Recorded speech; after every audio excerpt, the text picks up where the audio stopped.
मना बसिन दिल भरते पाके मोहब्बत, मना बसिन दिल भरते पाके मोहब्बत। जहाना मुबारक भी ज़र्र दौलत, जहाना मुबारक भी ज़र्र दौलत।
दोस्त दिल भर थी उसने गो कसा मनी दोस्त दिल भर तजल्ली अंशे नयन दिल मलामत। मना बसिन दिल भरते पाके मोहब्बत, जहाना मुबारक भी ज़र्र दौलत।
भिगोता हमारा ये जिंद मुझाई दे,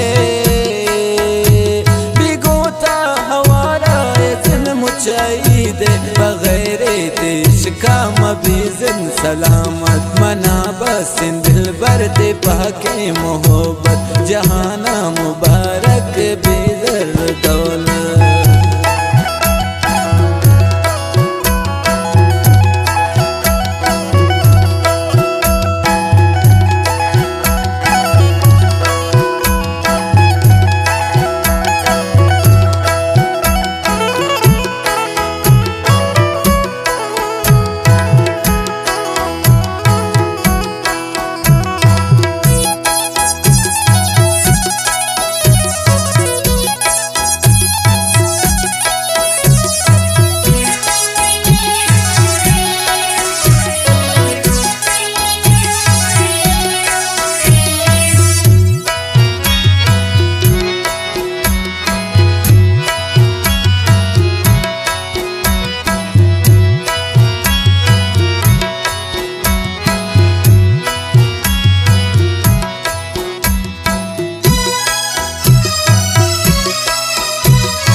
जानम तही दिल हम तही, ये जानम तही ये दिल हम तही। वत्रामन तो कुर्तुम ते दस्ता हमानत, मना बसिन दिल भरते पाके मोहब्बत, जहाना मुबारक भी ज़र्र दौलत।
परदेसी है बीत की जिंदो ताकत मना बस दिल भरते पाके मोहब्बत जहाना मुबारक।